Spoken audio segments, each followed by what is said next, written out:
Bien, bonjour à tous, bonjour à tous ceux qui vont se joindre à nous pour la suite dans ce livre de Daniel, ce beau voyage au travers le temps, au travers les siècles qu'on peut faire, parce que Dieu a permis qu'on l'ait par écrit aujourd'hui et qui nous informe de plein de choses qui étaient dans le temps de Daniel pourraient arriver dans le futur, qu'on a vu des choses concrètes se réaliser dans l'histoire, puis qu'il y a encore des choses à venir, surtout dans la dernière semaine.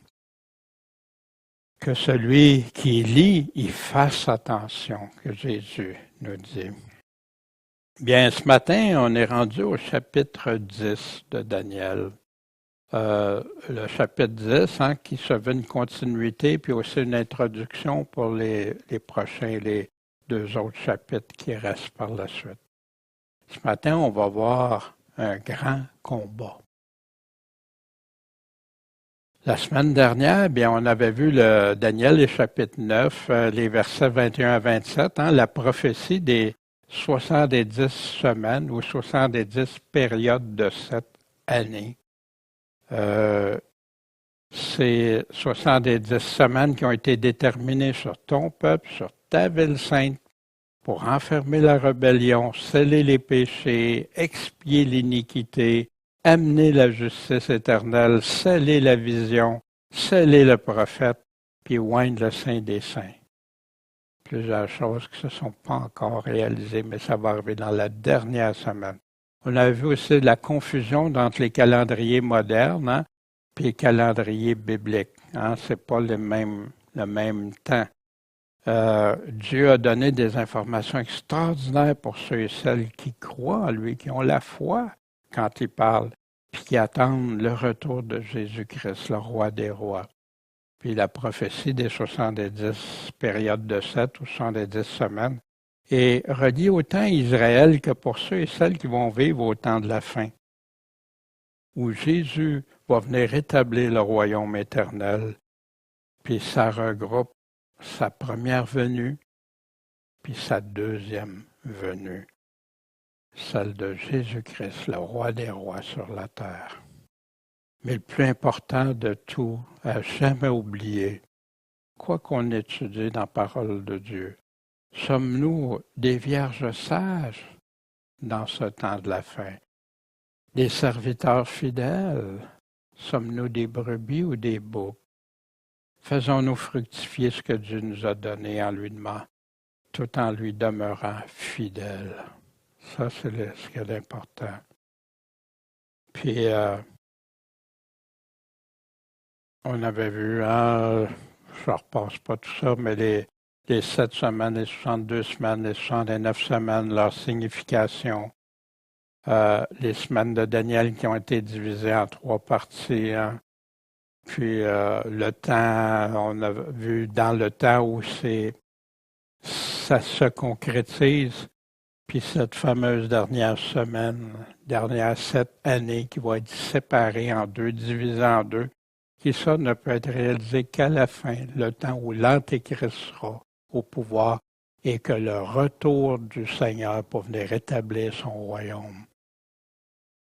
On avait vu rapidement le tableau, un tableau synthèse, quand est-ce que c'est arrivé, l'annonce, puis les événements, puis qu'est-ce qui va se passer à la 7e semaine, après les 62 semaines. L'espace de temps qui est là partout dans le livre de Daniel, il y a toujours un espace-temps qui arrive avant la fin. Puis une semaine, cette semaine, séparée en 2, où on va voir l'abomination se dérouler, puis le retour de Jésus. C'est le temps établi par Dieu. Maintenant, je vais demander à Michel de nous lire le passage inclus dans le chapitre 10. Merci. La 3e année de Cyrus, roi de Perse, une parole fut révélée à Daniel, qu'on nommait Belshazzar. Et cette parole est véritable et annonce un grand combat. Et il comprit la parole, et il eut l'intelligence de la vision. En ce temps-là, moi, Daniel, je fus dans le deuil pendant 3 semaines. Je ne mangeais point de mets délicats, ni n'entra dans ma bouche, ni viande, ni vin, et je ne moignis point jusqu'à ce que les 3 semaines fussent accomplies. Et le 24e jour du premier mois, j'étais sur le bord du grand fleuve qui est l'Édékel. Et je levai les yeux et je regardais, et voici, je vis un homme vêtu de lin, et dont les reins étaient ceints d'une ceinture d'or fin, d'uphase. Son corps était comme de chrysolite, son visage brillait comme un éclair, ses yeux comme les lampes allumées, ses bras et ses pieds paraissaient comme de l'airain poli, et le bruit de ses paroles était comme le bruit d'une multitude. Et moi, Daniel, je vis seul la vision, et les hommes qui étaient avec moi ne la virent point. Mais une grande frayeur tomba sur eux, et ils s'enfuirent pour se cacher. Je restai seul, et je vis cette grande vision, et il ne me resta plus de force. Mon visage changea de couleur, et fut tout défait, et je ne conservais aucune force. Et j'entendis la voix de ces paroles. Et quand je l'eus entendu, je tombai assoupi et la face contre terre. Et voici, une main me toucha et me fit mettre sur mes genoux et sur les paumes de mes mains. Puis il me dit, « Daniel, homme bien-aimé, fais attention aux paroles que je te dis, et tiens-toi debout à la place où tu es, car je suis maintenant envoyé vers toi. » Et quand il me dit ces paroles, je me tins debout en tremblant. Et il me dit, « Ne crains point, Daniel, car dès le jour où tu as pris à cœur de comprendre et de t'humilier devant ton Dieu, tes paroles ont été exaucées, et c'est à cause de tes paroles que je suis venu.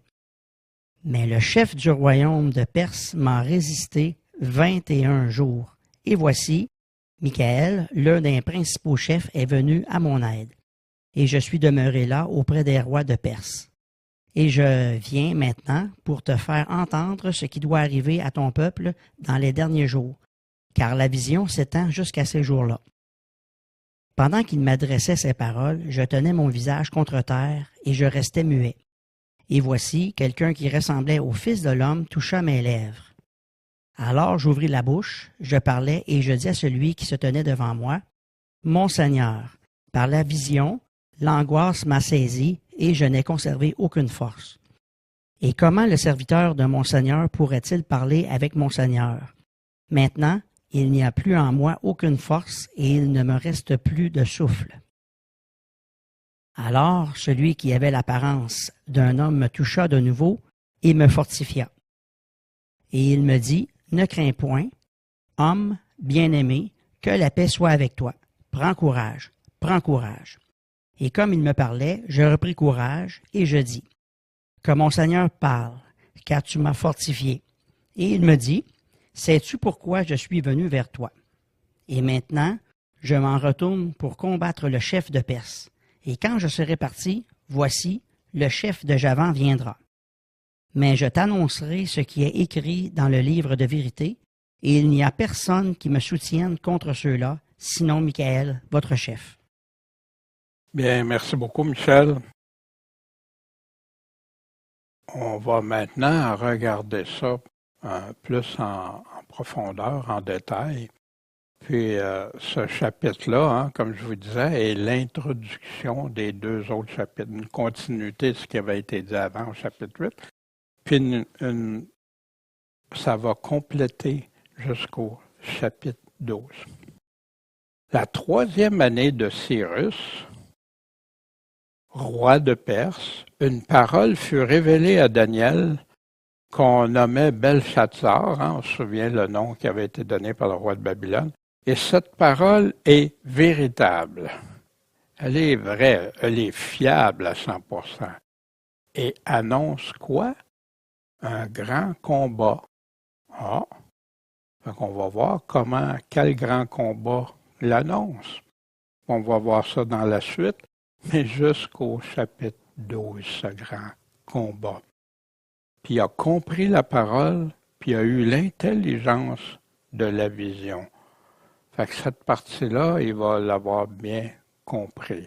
On va voir plus tard qu'il y a des choses qu'il ne comprendra pas, par exemple, qui vont être réservées pour ceux du temps de la fin. Mais ici, Daniel comprend bien. En ce temps-là, moi, Daniel, je fus dans le deuil pendant 3 semaines. Qu'est-ce qui peut amener Daniel dans le deuil? Après avoir reçu des visions, après avoir reçu les choses qui l'ont troublé et tout ça.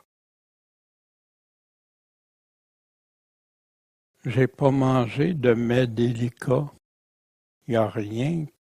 On est habitué, des fois on mange de bonnes choses. Là, non, j'ai rien mangé de bonnes choses délicates.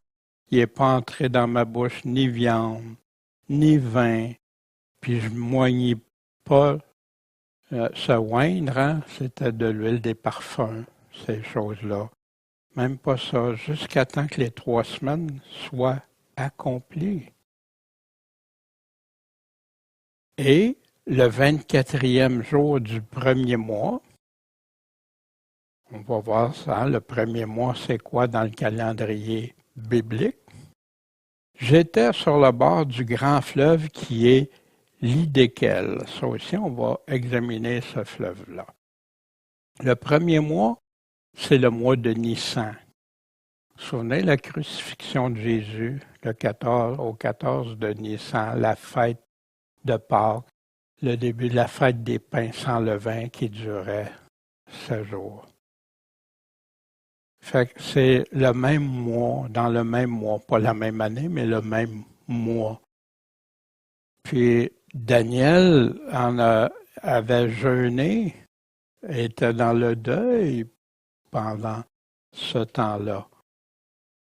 Hidékel, c'est un fleuve qui a 1240 km de long, c'est pas un petit fleuve, qui est appelé en chaldéen le Diglat, qui est mieux connu aujourd'hui sous le Tigris, ou le Tigre. Le Tigre qui veut dire qui est fort et rapide. C'est un fleuve puissant. Et ça, on a l'histoire de ce fleuve-là au tout début de la Genèse au chapitre 2. Et un fleuve sortait d'Éden pour arroser le jardin. De là, il se divisait et formait 4 bras.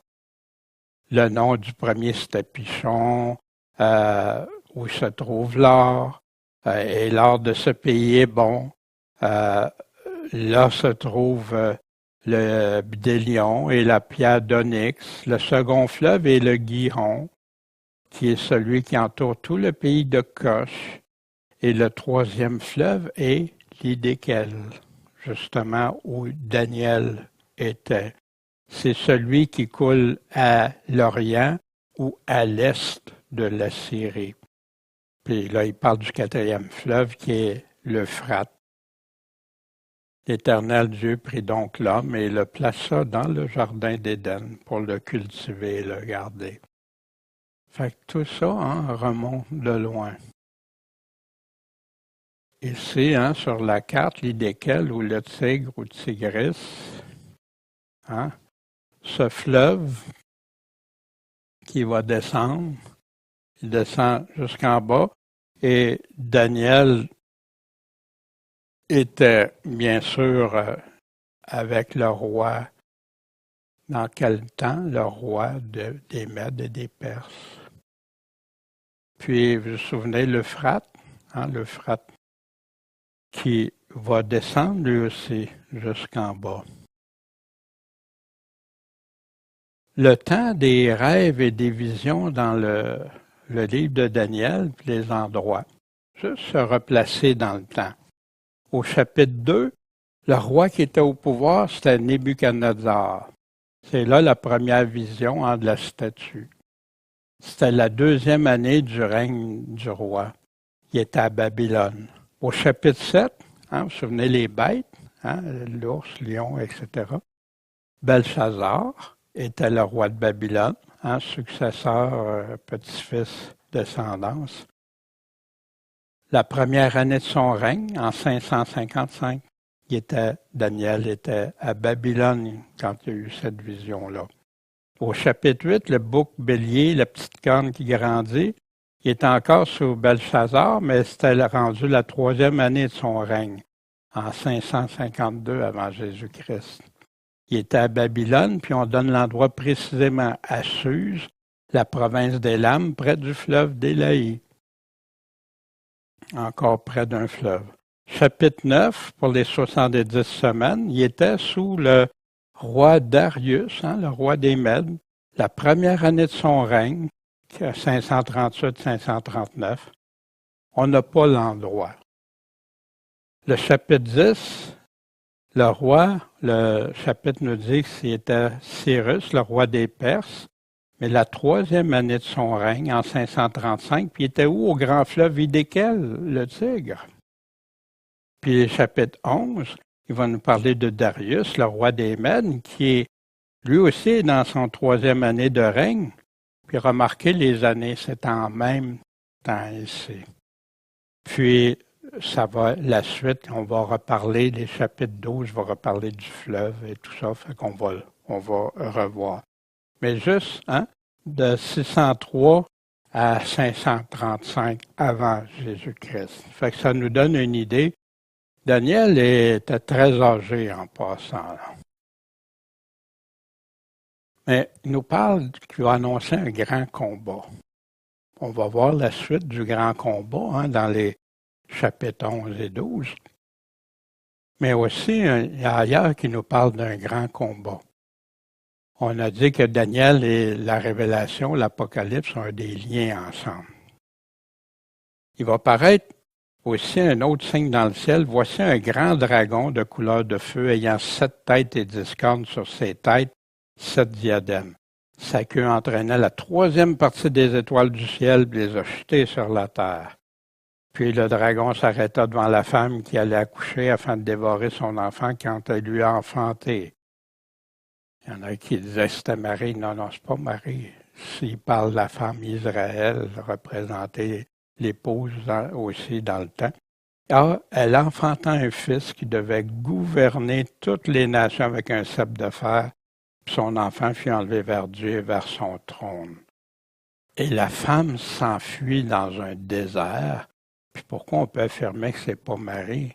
S'enfuit un désert où Dieu lui avait préparé un lieu afin qu'elle fût nourrie pendant 1260 jours, ou 3 ans et demi, ou un temps, des temps et un demi-temps. Alors il y eut un grand combat dans le ciel. Michel en passant, qui est le nom grec, en hébreu Michaël, Michel, et ses anges combattaient contre le dragon, et le dragon combattait avec ses anges. Mais savez-vous qui a gagné? Michel et ses anges. Puis dans Daniel 8, on avait vu une petite corne qui s'agrandit beaucoup, puis elle grandit jusqu'à l'armée des cieux, et elle fit tomber à terre une partie de l'armée des étoiles, les foula aux pieds. Elle s'éleva même jusqu'au chef de l'armée. On lui enleva le sacrifice continuel, abattit son sanctuaire. Et l'armée fut livrée avec le sacrifice continuel à cause du péché, et la corne jeta la vérité par terre et agit et prospéra. Jeta la vérité par terre, cette fameuse apostasie aussi qu'on retrouve. Mais ici, c'est dans le même temps, ces deux situations-là. C'est la même chose ici. L'Antéchrist va être là au même moment. Il y en a qui disent, non, Satan, il a été jeté. Alors, on va avoir la preuve que non, Satan est encore dans le ciel. Il y a encore accès à l'accusateur auprès des frères, auprès de Dieu. Les visions et les fleuves, c'est récurrent dans la Bible. Il y a plusieurs endroits qui vont nous parler que des prophètes ou des personnes ont eu des interventions de Dieu près des fleuves. J'ai une vision que Daniel nous disait au chapitre 8. Je me trouvais près du fleuve d'Ulaï. Ézéchiel, la 30e année, le 5e jour, etc.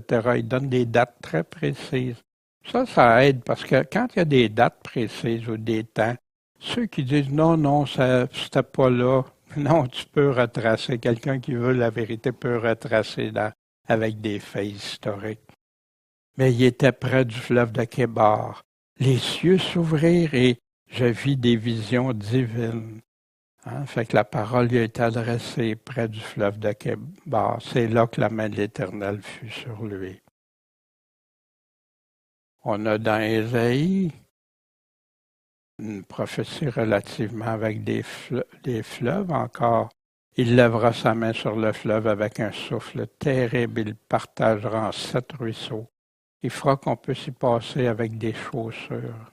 Tu sais, traverser un fleuve avec des chaussures. En passant en anglais, vous allez voir river, rivière.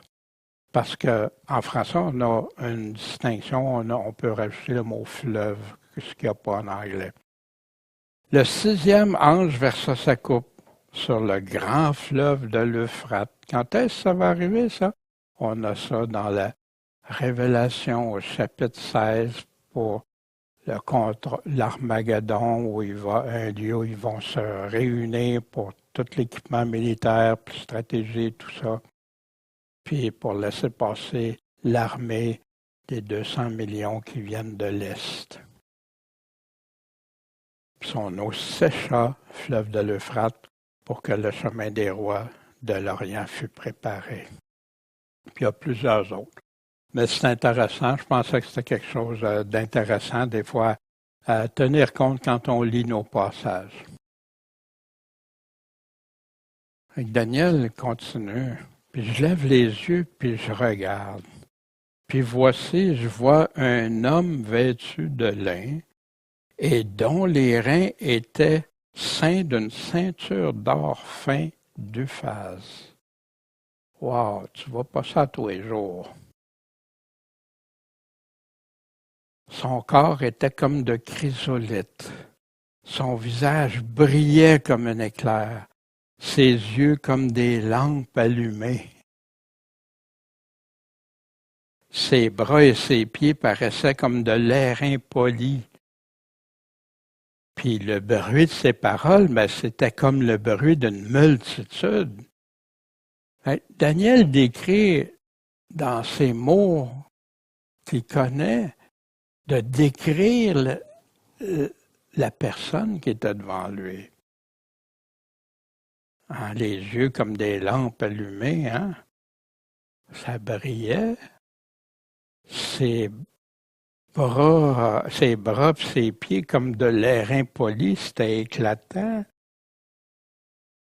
Le bruit de ses paroles, quand il parlait, c'est comme une multitude. Ça faisait quoi? C'était très fort, très puissant quand il parlait.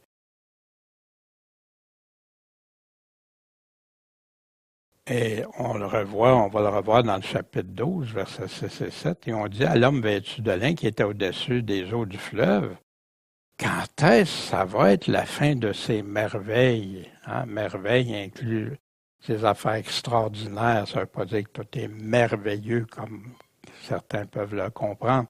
Et j'entendis l'homme vêtu de lin qui était au-dessus des eaux du fleuve. Il leva sa main droite et sa main gauche vers les cieux et il jura par celui qui vit éternellement que ce sera pour un temps, des temps et la moitié d'un temps. 1260 jours, 42 mois. Et que quand il aura achevé de briser la force du peuple saint, il parle de l'Antéchrist ici, toutes ces choses seront accomplies. Ça va être fait. Fait qu'ici, l'homme vêtu de lin. Mais qui ça peut bien l'être ou pas être? On a, vêtu de lin, les reins étaient d'une ceinture d'or, et le bruit de ses yeux, le bruit et tout ça. On a dans l'Apocalypse, la Révélation, au chapitre 1. Et au milieu des 7 chandeliers, quelqu'un de semblable au Fils de l'homme, vêtu d'une longue robe, ceint sur la poitrine d'une ceinture d'or, Sa tête et ses cheveux étaient blancs, comme de la laine blanche, comme la neige, puis ses yeux comme une flamme de feu. Ça se ressemble. Ses pieds, semblables à un cuivre très fin, comme de l'airain, étaient embrasés comme par une fournaise. Fait que ça brillait, il y avait... N'oubliez pas que Jean aussi, quand il raconte, quand il écrit ces choses-là, il disait avec les mots qu'il connaissait. Pour ça qu'il utilise souvent comme, semblable. Et sa voix était comme la voix des grosses eaux. Encore là, une voix très puissante. Il y avait dans sa main droite 7 étoiles, une épée aiguë à 2 tranchants sortait de sa bouche. Son visage resplendissait comme le soleil dans sa force. Beaucoup de difficultés à regarder quand tu as le soleil dans sa force. Or, quand je le vis, je tombais à ses pieds comme mort. Un peu ce que Daniel va vivre aussi. Il mit sa main droite sur moi en me disant « Ne crains pas », puis retenons ça. Et c'est moi qui suis le premier, le dernier, celui qui est vivant. Fait que qui parle ici? Bien sûr, c'est Jésus-Christ. Mais je vais vous montrer qu'avant d'arriver tout de suite à sauter aux conclusions, soyons juste prudents. Puis, c'est pas parce que je ne crois pas que c'est Jésus-Christ, mais juste vous montrer quand on étudie la parole de Dieu. Voici dans la Révélation, chapitre 15, aussi, versets 6 et 7, les 7 anges qui tenaient les 7 plaies, les coupes, qui va être la manifestation de la colère de Dieu, sortir du temple vêtus d'un lin pur et éclatant. Oh. Saints autour de la poitrine de ceintures d'or, eux aussi. Puis un des 4 animaux ou 4 êtres vivants donna aux 7 anges 7 coupes d'or pleines de la colère du Dieu qui vit au siècle des siècles. Fait que des fois, quand on lit, avant de sauter tout de suite aux conclusions, faites juste attention. C'est juste pour ça que je le mets là, pour que des fois, on lit quelque chose, puis là, oui, c'est lui, la ceinture d'or, c'est automatique, c'est lui. Non. Alors, juste un petit recul, puis regardons avant. C'est tout ce que je voulais vous montrer par ça. Voici, au chapitre 10, la Révélation, voici, je vis un autre ange puissant. Puis on va voir ça beaucoup dans les prophéties, la puissance des anges. Des anges, c'est des messagers de Dieu, des créatures de Dieu à son service, mais ça peut être aussi des personnes qui vont porter un message de Dieu. Même il a appelé ceux qui ont les messagers, les anges qui ont apporté la parole de Dieu, quand il parle des apôtres dans le Nouveau Testament. Un autre ange puissant qui descendait du ciel, environné d'une nuée. Il avait un arc-en-ciel sur la tête. Son visage était comme le soleil et ses pieds comme des colonnes de feu. Il tenait à la main un petit livre ouvert et il mit le pied droit sur la mer et le gauche sur la terre. Il s'écria d'une voix forte, comme un lion qui rugit. Puis après qu'il a eu crié, les 7 tonnerres ont fait entendre leur voix. Puis quand les 7 tonnerres ont fait entendre leur voix, j'allais écrire. Mais j'ai entendu une voix du ciel, une voix qui me disait, « Non, celles les choses que les 7 tonnerres ont dites, écris-les pas. » Des fois, il y a des enseignements sur les 7 tonnerres, puis qui décrivent plein de choses sans des... Non, Dieu, il dit, scelle ça. Regarde ça. Et il jura par... Puis d'ailleurs, c'est la seule chose qui est scellée dans le livre de la Révélation. Il jura par celui qui vit au siècle des siècles, qui a créé le ciel et les choses qui y sont, la terre et les choses qui y sont. C'est par lui qu'il va jurer et la mer et les choses qui y sont, qu'il n'y aurait plus de temps, mais qu'au jour où le 7e ange ferait entendre sa voix, au moment quand il sonnerait de la trompette, le mystère de Dieu s'accomplirait, comme il avait déclaré à ses serviteurs les prophètes. quel est le mystère que Dieu a parlé? Paul dit, voici, je vous dis un mystère, nous ne mourrons pas tous. Mais à la dernière trompette de Dieu, la 7e trompette, les morts en Christ ressusciteront, les vivants seront enlevés.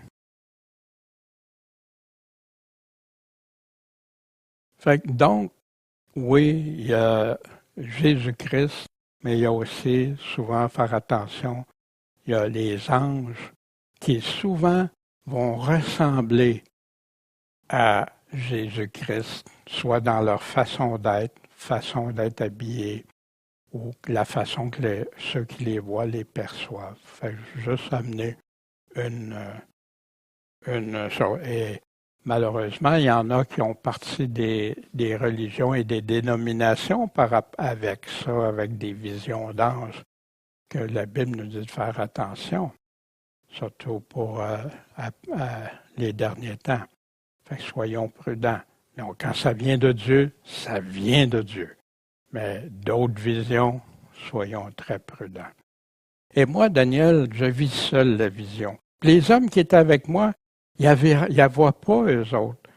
Mais ils ont une grande frayeur qui tombe sur eux, tellement qu'ils courent se cacher. Puis là, je suis resté tout seul.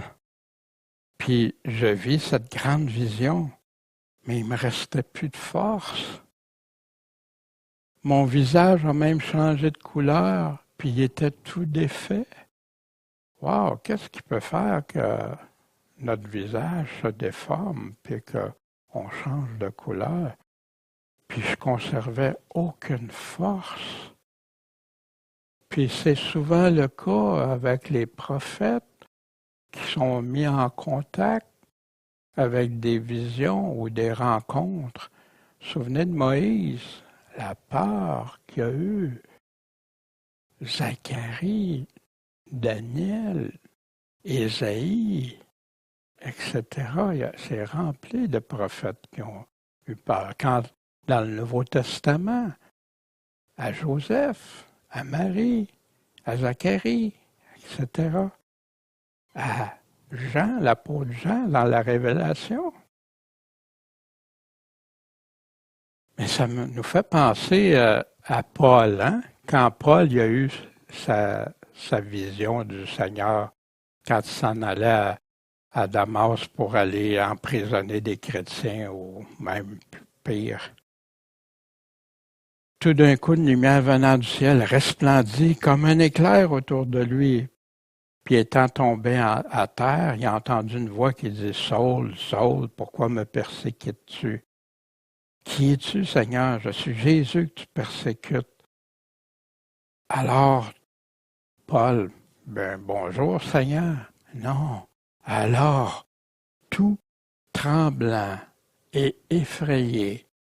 C'est incroyable le nombre de prophètes qu'on entend qui ont rencontré le Seigneur, qui ont eu des visions même.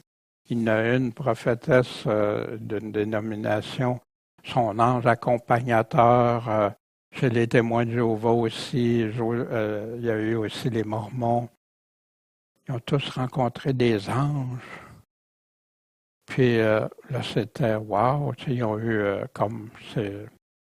puis plein que tu entends sur YouTube qui ont eu des visions, des choses, des révélations.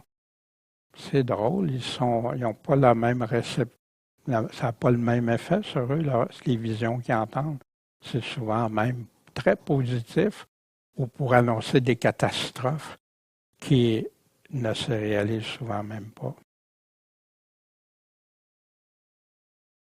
Et si les hommes qui faisaient le voyage avec lui s'arrêtèrent, tout interdit, ils entendaient bien la voix, mais ils ne voyaient personne. Puis Paul en a été 3 jours sans voir, sans manger ni boire. Je ne sais pas comment on réagirait, nous, hein? Et j'entendis la voix de ces paroles. Et quand je l'eus entendu, je tombais assoupi. Il y a d'autres textes qui vont parler ailleurs, dans d'autres passages, comme mort. et la face contre terre. Et voici, une main me toucha et me fit mettre sur mes genoux et sur les paumes de mes mains. Parce que là, il était complètement écrasé à terre. Puis il m'a dit, Daniel, puis c'est intéressant, c'est une question qu'on peut se poser, pourquoi il est resté comme accroupi? Puis il me dit, Daniel, homme bien-aimé, fais attention aux paroles que je te dis. Comme quand Jésus nous dit, faites attention à ce que vous lisez, vous comprenez de Daniel. Et tiens-toi debout à la place où tu es. Là, maintenant, ça va être le temps de te lever debout. Car je suis maintenant envoyé vers toi. Puis quand il me dit ces paroles, je m'éteins debout en tremblant.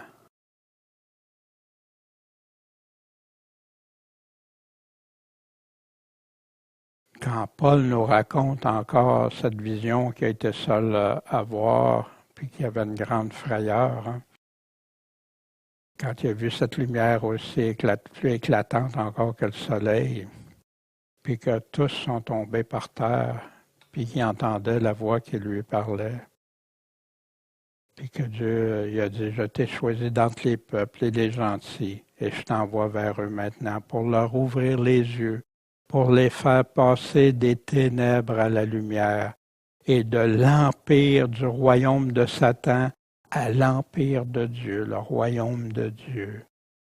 C'est pour ça que Dieu a choisi Paul, le Seigneur lui est apparu, afin que par la foi en moi, en Jésus-Christ, ils reçoivent la rémission des péchés, puis qu'ils aient part à l'héritage des saints. Cette belle espérance qu'on a. Puis là, il parle au roi Agrippa, puis il lui dit qu'il est à Jérusalem, dans toute la Judée, puis aux gentils, aux nations, de se repentir et de se convertir à Dieu en faisant des œuvres dignes de la repentance. Et c'est quand Dieu apparaît à un prophète, à quelqu'un, il y a toujours une mission qui en découle. Jérémie, il a eu la mission, Ésaïe a eu sa mission, Ézéchiel, Daniel, Paul, l'apôtre Jean avec la révélation, etc. Paul et tout, on l'a rempli. Et il me dit, ne crains pas. Savez-vous combien de fois c'est répété au travers de la Bible? Pourquoi Jésus nous donne cette directive-là, pas juste à Daniel, à tous? Parce que c'est un Dieu d'amour, de paix, mais il veut qu'on ne craigne pas qu'il arrive quoi que ce soit. Il est là. Ce matin, on chantait « Non, jamais tout seul. Ne crains rien, je t'aime, je suis avec toi. » Car dès le jour que tu as pris à cœur de comprendre et de t'humilier devant ton Dieu, mais les conditions, il y en a qui demandent Dieu la paix, mais ils ne sont pas prêts à s'humilier, se repentir, suivre ce que Dieu dit, croire ce que Dieu dit. Tes paroles ont été exaucées, Daniel. Daniel a accompli, a fait la volonté de Dieu, et c'est à cause de tes paroles que je suis venu. Bien sûr, il y a aussi, n'oubliez pas qu'il était dans le mois de Nissan, il venait de passer pour la Pâque, fête des pains sans levain, il avait été dans le jeûne 3 semaines. Mais, vous souvenez-vous, dans Daniel 9, on avait vu, j'ai tourné ma face vers le Seigneur pour lui présenter des requêtes, des supplications avec jeûne, en prenant le sac et la cendre, hein? Je suis humilié. J'ai prié l'Éternel mon Dieu. Je me suis humilié, je lui ai fait ma confession.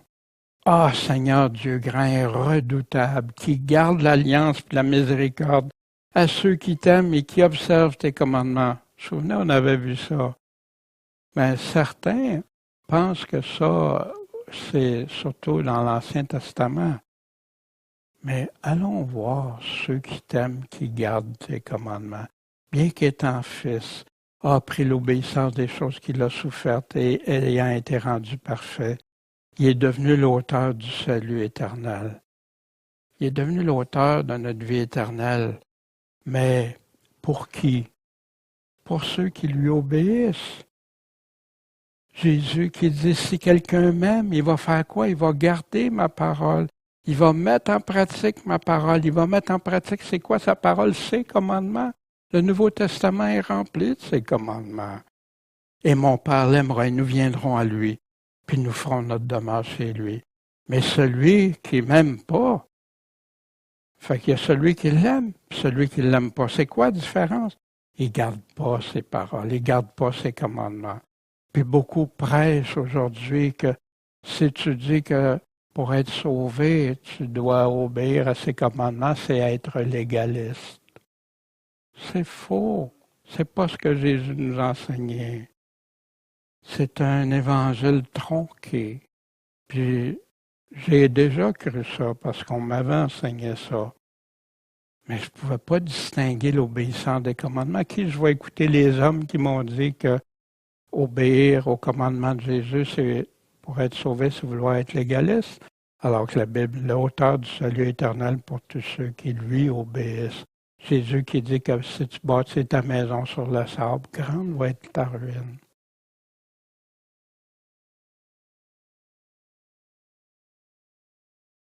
Mais le chef du royaume de Perse m'a résisté. On va regarder ça un peu.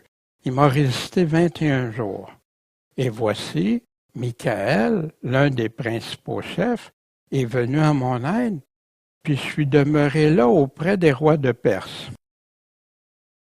Fait qu'on va regarder le chef du royaume dans quelques instants. On va regarder Michaël.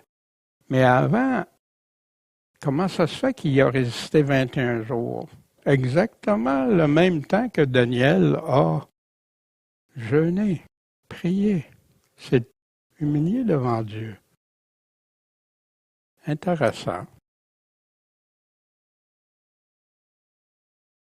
Parce qu'il y a un combat spirituel. Il y a des grands combats spirituels.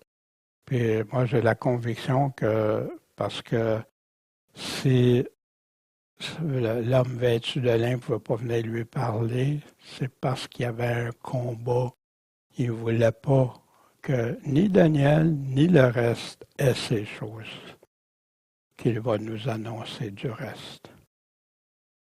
Quelques questions surgissent. Quel chef de Perse a pu résister à cet homme vêtu de lin? Souvenez-vous, on est dans quel temps?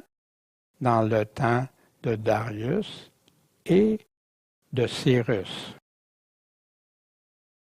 Y serais-tu allé combattre Cyrus, celui que Dieu appelle son pasteur, celui que Dieu dit qu'il va faire accomplir toute sa volonté?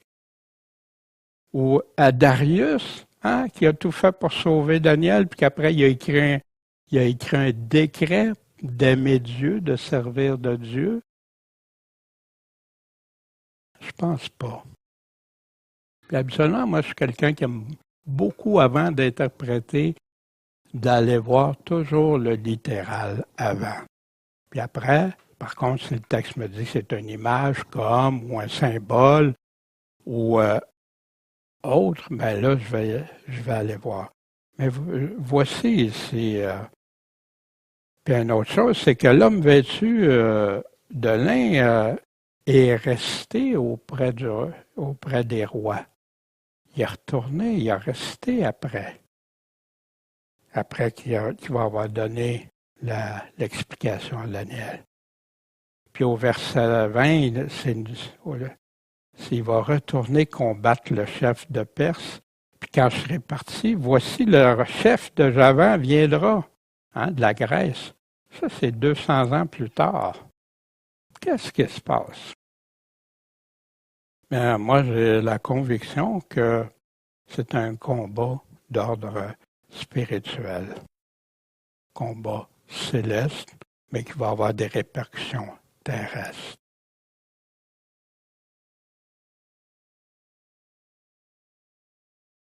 on va voir Michael, un des principaux chefs. Je ne sais pas si vous êtes comme moi, souvent je me suis posé la question, mais qui est Michael? Fait que la première chose à faire, c'est d'aller voir la parole de Dieu. En ce temps-là, au chapitre 12 de Daniel, Michael, le grand chef qui tient ferme pour les enfants de ton peuple, et ce sera un temps de détresse tel qu'il n'y en a pas eu depuis qu'existent des nations. Donc, le temps qui va tenir ferme pour ton peuple, c'est pendant cette grande tribulation qui va avoir lieu. Puis qu'il n'y en a jamais eu comme ça. Même Hitler va avoir passé pour minime comparé à cette grande tribulation-là, jusqu'à ce temps-là. En ce temps-là, ton peuple échappera. Qui de ton peuple va échapper? Savoir quiconque sera trouvé inscrit dans le livre de vie du Seigneur. Fait que donc, ici, Michael, il intervient dans une situation très corsée, très difficile, puis il est là pour tenir ferme pour les enfants de son peuple. Puis il va en protéger. Dans Jude, Michel, parce que c'est en grec, Michel, l'archange, quand il contestait avec le diable, touchant le corps de Moïse, n'osa pas porter de sentence de malédiction, mais il dit que le Seigneur te reprenne. Fait que c'est quelqu'un qui s'en remet à Dieu. Dans l'Apocalypse, la Révélation chapitre 12, alors il y eut un combat dans le ciel. Michel et ses anges combattaient contre le dragon, puis le dragon combattait avec ses anges.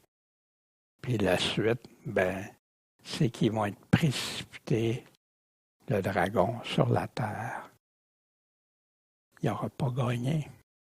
Puis quelque temps, il y a peu de temps pour accomplir le reste de ces choses. Ce qu'on peut retenir de Michael, c'est que quand il intervient, c'est pour des combats intenses contre les forces du mal, contre les forces du malin, puis pour en ressortir toujours vainqueur. Puis en arrière de ça, sortir vainqueur avec son peuple.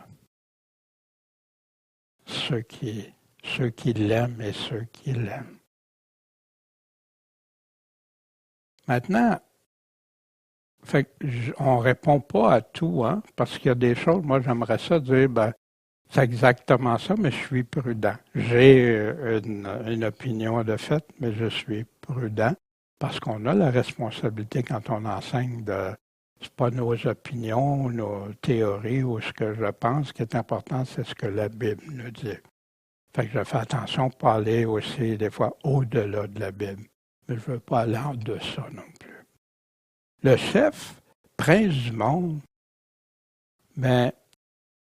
ça inclut aussi le royaume de Perse. Êtes-vous d'accord avec ça? S'il est chef, il est prince de ce monde, le malin, là, ça peut inclure le royaume de Perse, le royaume du Canada, le royaume des États-Unis, le royaume de...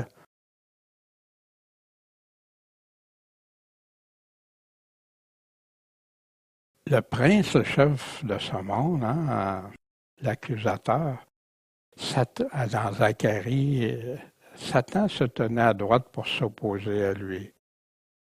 Puis c'est intéressant ici parce qu'on a une réponse. Et l'Éternel dit à Satan que l'Éternel te réprime, Satan, que l'Éternel te réprime, lui qui a choisi Jérusalem. C'est intéressant parce qu'on a plusieurs passages, c'est comme Dieu parle à Dieu, mais c'est comme deux qui parlent. Il y a Dieu le Père, puis Dieu le Fils dans ça. Comme quand David, le Seigneur dit à mon Seigneur, etc., qu'on avait déjà vu. Voici pourquoi on peut l'appeler le prince, le chef ou le prince du monde, qui inclut tout tous les royaumes sur la terre, sauf le royaume de Dieu. Car le prince de ce monde vient. Qui l'appelle le prince de ce monde? C'est Jésus qui dit que c'est l'ennemi, Satan, est le prince de ce monde. Mais il n'a rien en moi. Ben non, c'est l'adversaire.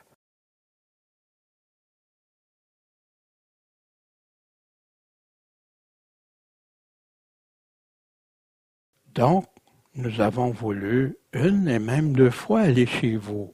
Au moins moi, Paul. Mais Satan nous a empêchés. Est-ce qu'il y a une puissance? Est-ce qu'il peut intervenir? Est-ce qu'il peut agir? Bien oui. Puis Paul, est-ce que c'était parce qu'il n'était pas un enfant de Dieu? Ben non. Ben non. Mais le malin empêchait, faisait des choses pour empêcher Paul et ceux qui l'accompagnaient d'aller évangéliser. Un peu comme Daniel qui était empêché, et l'homme vêtu de lin qui était comme occupé pour pas aller dire à Daniel depuis ses 21 jours qu'il priait, jeûnait et tout. Si vous voyez en arrêt les combats spirituels parfois, qu'est-ce que ça peut amener? Puis c'est spirituel, ça peut être céleste, mais ça a des impacts directs sur l'influence. Le malin peut se servir de n'importe qui. Même des fois, il sert de ceux qu'on aime ou de ceux autour de nous ou plein d'autres choses qui empêchent, qui bloquent, qui font des affaires. C'est pour ça qu'on a besoin de prier, veiller, prier, puis d'être avec le Seigneur. Voici le prince de ce monde qui agit. Paul nous dit, il nous parle du pardon ici. Si j'ai pardonné, c'est à cause de vous en la présence de Christ. Pourquoi c'est si important le pardon? Afin que Satan n'ait pas le dessus sur nous. Parce que si on ne pardonne pas, le malin a-t-il gagné? Ben oui. Puis en plus, Jésus nous dit, si vous ne pardonnez pas, vous ne serez pas pardonné. Wow! Qui peut penser être sauvé sans être pardonné? Incroyable! Car nous n'ignorons pas ses desseins. Sais-tu cacher le malin ce qu'il fait? Non. On le sait qu'est-ce qu'il veut. Il veut la chute de l'homme. Il veut nous entraîner le maximum avec lui. Et voici un peu plus loin dans 2 Corinthiens au chapitre 11. De tels hommes sont de faux apôtres, des ouvriers trompeurs, qui se déguisent en apôtres de Christ. Mais oui, c'est des pasteurs, des enseignants, des prédicateurs. Et c'est pas étonnant. Pourquoi? Parce que Satan lui-même se déguise en ange de lumière. Il n'est donc pas surprenant que ses ministres, ses serviteurs, se déguisent aussi en ministres de justice. Ils se déguisent comme étant des ministres dans la justice de Dieu, mais leur fin sera selon leurs œuvres. Fait que le prince de ce monde agit. Puis pour nous, chrétiens, il agit, il essaye de semer des pièges partout. Ça peut être par la cupidité, par l'avarice, ça peut être par la colère, de la vengeance, du non-pardon, de vivre dans le péché, l'impureté, la fornication, tentation adultère, etc. Et Paul, quand il nous parle, autrefois vous avez marché comme ça dans le monde, selon le prince de ce monde. Selon le prince de la puissance de l'air. Quelle puissance Paul lui donne ici à Satan? De cet esprit, c'est un esprit, puis il y a plusieurs mauvais esprits avec lui. Cet esprit qui agit quand? Maintenant dans les fils. Fait que s'il y en a qui disaient, Satan a été maîtrisé à la croix, puis tout, puis c'est vrai. Il a été maîtrisé par rapport à des choses, mais Satan est libre est libre dans ce monde. Il fait ce qu'il veut dans ce monde. Il en séduit, il en détruit, il fait plein de choses pour attaquer Dieu et attaquer ceux qui croient en lui, attaquer le peuple d'Israël, attaquer le peuple dans l'Église, attaquer ceux qui voudraient s'approcher. Cet esprit qui agit maintenant. Ça, Paul a écrit ça, hein? C'est après que Satan a été dompté à la croix. Mais il n'a pas été dompté pour plus qu'il n'y ait aucune influence, bien au contraire. Comment résister contre cet esprit? Ben, heureusement, Paul nous a décrit le problème, cet esprit méchant qui agit puis qui fait des dégâts. Mais comment? Vous souvenez-vous, on avait vu ça chez Éric. D'ailleurs, on avait Marthe, Maxime et ses beaux enfants qui étaient là, qui étaient venus nous visiter. Au reste, mes frères, fortifiez-vous dans le Seigneur, puis par sa force toute puissance, revêtez-vous de toute l'armure de Dieu. Car ce n'est pas contre la chair et le sang qu'on a à combattre, mais contre les principautés, contre les puissances, contre les princes des ténèbres de ce siècle, contre les puissances spirituelles de la méchanceté ou dans les lieux célestes. Fait que moi, j'ai aucun problème à croire que Daniel, quand il a eu sa vision, puis ça a pris 21 jours avant que l'homme vêtu de lin puisse venir lui parler, que c'est un combat de cette nature-là. C'est pourquoi.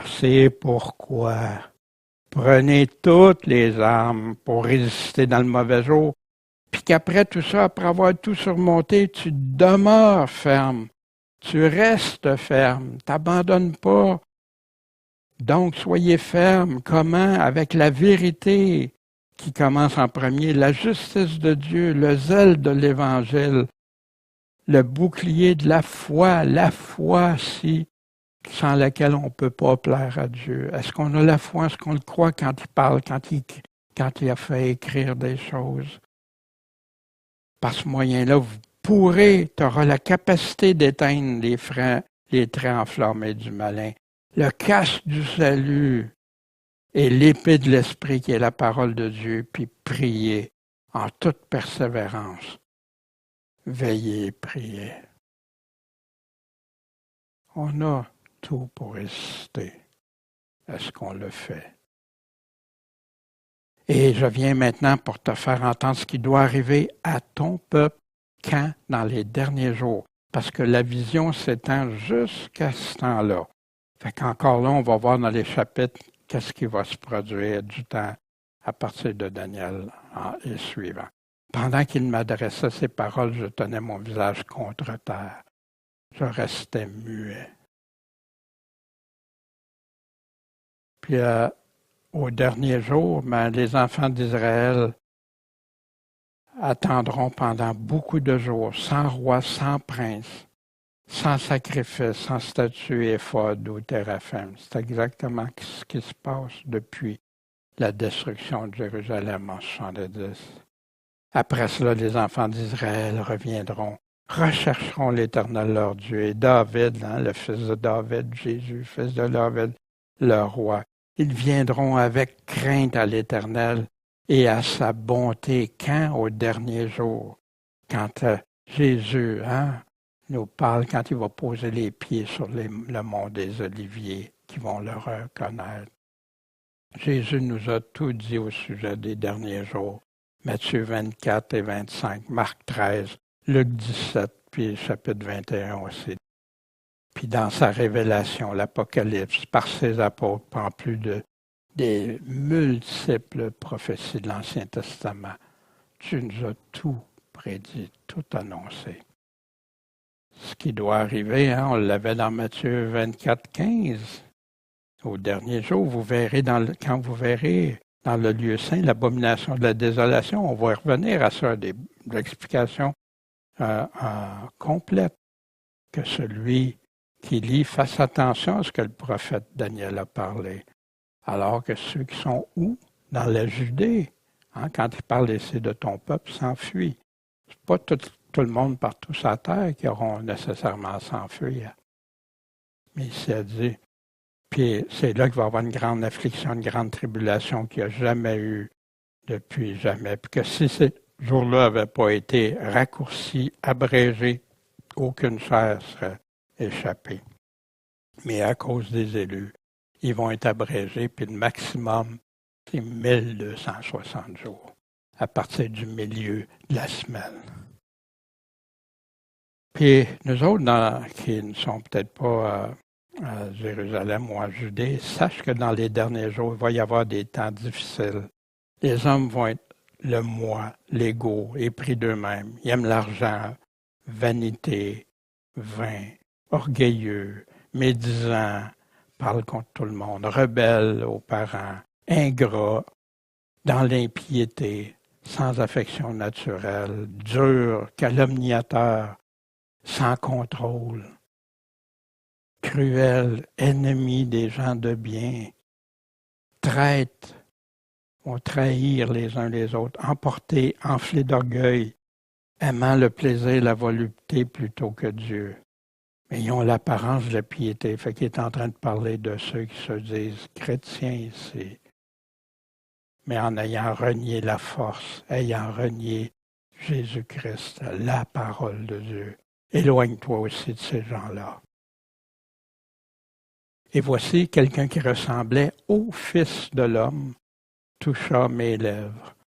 Alors j'ouvris la bouche et je parlais, je dis à ceux qui se tenaient devant moi, mon Seigneur, par la vision, l'angoisse m'a saisi, j'ai conservé aucune force.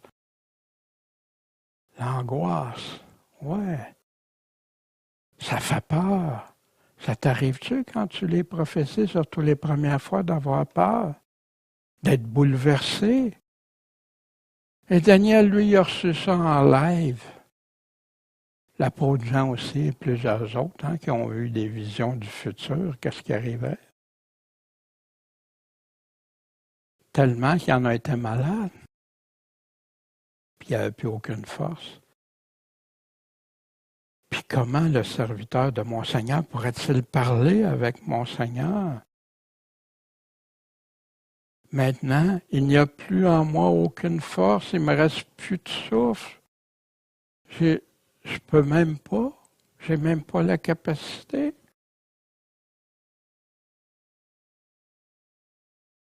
Quoi faire? Alors celui qui avait l'apparence d'un homme me toucha de nouveau et me fortifia. On a besoin que Jésus touche nos cœurs, notre âme, puis nous fortifie. C'est lui, revêtez-vous, et avec toute sa puissance. Il te dit, crains pas, bien-aimé. Non, c'est pas écrit ça, mais c'est la même chose parce qu'il le répète des centaines de fois dans la Bible. Cette directive d'amour qu'il a envers nous. Ne crains pas, homme bien-aimé, que la paix soit avec toi. Ton angoisse, là, non, que ce soit la paix de Dieu avec toi. Prends courage, mais prends courage. C'est à toi de prendre courage. Il répète, prends courage. Puis là, comme il me parlait, comme j'écoutais ses paroles, je repris courage. Comme moi, quand j'ai lu la Bible, puis j'ai continué à lire, même si j'avais des affaires qui me faisaient peur, tout ça. Et je dis que mon Seigneur parle, car tu m'as fortifié. Puis merci Seigneur, parce que je sais que tu l'as fait dans mon cœur, dans mon âme, puis je sais que tu l'as fait pour mes frères, mes sœurs aussi, qui aujourd'hui sont fortifiés. Et il me dit, sais-tu pourquoi je suis venu vers toi? Puis maintenant, je m'en retourne pour combattre le chef de Perse. Puis quand je vais être parti, voici, le chef de Javan viendra. De quel chef il parle ici? Parle-tu des rois terrestres ou des princes? Parce que, vous savez que même nous, Dieu a des anges, hein? Même les jeunes, les enfants, qu'à leur ange. Hein? Puis, oui, Dieu a des anges dans sa création, puis qui ont des mandats, des rôles à accomplir pour les chrétiens, puis envers les non-chrétiens aussi.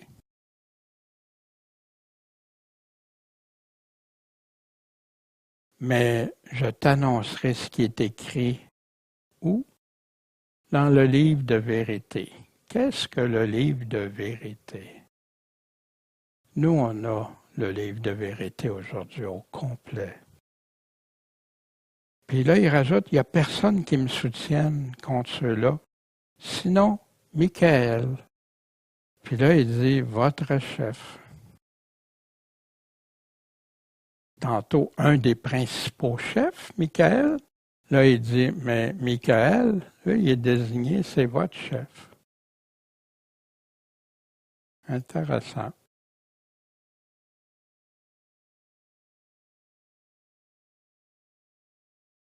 Je suis conscient de certaines choses que je n'ai pas répondu et comme je vous ai dit, je n'irai pas plus loin que la parole me permet. Mais priez pour moi aussi que Dieu me donne la sagesse et que si je découvre d'autres choses, que je puisse vous le partager. Parce que mon but, c'est vraiment qu'on ait la parole de Dieu dans son livre de vérité, dans ses paroles à lui. Ce matin, ce qu'on a vu, homme bien-aimé, fais attention aux paroles que je te dis, que la Bible nous dit. Dès le jour où tu as eu à cœur de comprendre, est-ce que tu as à cœur de comprendre vraiment, de t'humilier devant Dieu? Celui qui fait la volonté de Dieu, demandez, vous recevrez. Si c'est selon la volonté du Père, vous allez être exaucés. Daniel a compris la parole, il a eu l'intelligence de la vision, puis nous autres. C'est pas fini, on va voir la suite après. On a eu l'annonce d'un grand combat spirituel qui a une portée céleste et terrestre. Quand ça a quelque chose imaginé dans le ciel, ça a une conséquence sur la terre. Des anges puissants au service de Dieu. Puis ça, si vous lisez la Révélation, l'Apocalypse, vous allez voir plein d'anges, des tâches différentes, des positions différentes, des forces différentes. Dieu, c'est un Dieu d'ordre aussi. Puis si le malin ne se serait pas rebellé contre le Seigneur, hein, parce qu'il y a des passages qui nous parlent de ça, il serait resté, mais il a choisi de partir et de l'entraîner avec lui, puis de devenir des esprits mais de méchanceté contre Dieu, puis contre tous ceux que Dieu aime, puis contre tous ceux qui aiment Dieu. Ce qui doit arriver à ton peuple dans les derniers jours, ça va jusqu'à la fin. Ne manquons pas le reste, parce que Dieu va nous parler aussi au travers de ça. L'angoisse m'a saisi, j'ai conservé aucune force. Si ça t'arrive en lisant les prophéties, sache que c'est normal et naturel. Daniel, était-il un homme de Dieu? Était-il un bien-aimé? Paul, était-il un bien-aimé? D'autres, les autres prophètes? Mais oui. Ils accomplissaient la volonté de Dieu. Ça les a empêchés, l'apôtre Jean, qui a été tourmenté quand il a eu les visions. Il en a été malade. Mais c'est normal. Mais après ça, ils en finissent tous édifiés, fortifiés, puis préparés avec des cœurs dédiés totalement à Dieu. Les prophéties peuvent nous rendre des personnes fermes, affermies, bien équipées, bien protégées parce qu'on sait d'avance. Des soldats mal équipés qui ne savent pas à quoi ils vont avoir affronté, ou peut-être pas qu'ils n'auront pas affronté. On ne sait pas la part que Dieu réserve à chacun. Il y en a qui vont être subir des choses, d'autres non, d'autres plus, d'autres moins. On ne sait pas ça. Comme actuellement, on a des frères qui vivent des choses terribles. Ça ne veut pas dire qu'on va tous vivre les mêmes affaires. Mais est-ce qu'on est prêt pour Dieu, à tout pour Dieu? C'est là la question. Celui qui va aimer mieux sa vie ici va la perdre. Va perdre la vie éternelle, mais celui qui préfère sa vie éternelle va la garder pour toujours. Comment résister à ces forces spirituelles méchantes? Portons l'armure. Lisons la parole, il n'y a pas juste l'armure. Pour porter l'armure, il faut lire pour avoir la foi, pour connaître l'épée de l'esprit, puis tout ça, c'est lisons ce que j'ai l'évangile de Jésus-Christ et les lettres des apôtres. Ne crains pas, homme bien-aimé, que la paix soit avec toi. Prends courage. Puis comme il me parlait, je repris courage. Quand tu vas lire la parole de Dieu, puis tu te confies en lui, tu t'en remets en lui, il va te donner ce que tu as besoin, puis tu vas reprendre courage par sa force. Et je dis, mon Seigneur, parle. Comment on peut entendre parler du Seigneur dans sa parole, car tu m'as fortifié. Maintenant, Seigneur, tu peux m'en apprendre plus. Maintenant, Seigneur, je peux aller plus loin. Maintenant, Seigneur, je ne resterai pas au petit lait. Je vais aller plus loin avec toi. Je vais être affermi dans tes paroles. Je t'annoncerai ce qui est écrit dans le livre de vérité. Puis c'est Dieu voulant, ce qu'on va voir dans les semaines à venir. Mais on va voir plein de choses intéressantes aussi. On va voir l'Antéchrist, le retour de Jésus-Christ. On va voir justement des choses qui vont faire partie de ce grand combat et tout. Puis on va voir le temps, le cheminement dans le temps et tout ça. Mais que Dieu bénisse sa parole, puis que Dieu bénisse tous ceux qui cherchent à comprendre sa volonté, mais pas par pure curiosité, non, pour comprendre ce que Dieu réserve, ce que Dieu nous a laissé pour qu'on soit mieux préparés, qu'on puisse vivre fidèlement pour lui, en lui, puis avec lui, jusqu'à son retour. Mon Père céleste, merci de ta parole, merci de ce que tu nous laisses. Béni sois-tu, Seigneur. Merci encore et fortifie ceux qui écoutent. Rends-les, Seigneur, des bons soldats pour toi, des bons soldats bien préparés, bien équipés, le cœur rempli d'amour pour toi, le cœur prêt à tout pour toi, comme toi tu as été prêt à tout pour nous. En ton saint nom, Jésus-Christ, notre Maître, notre Seigneur des Seigneurs, notre Roi des Rois, notre Sauveur. Amen.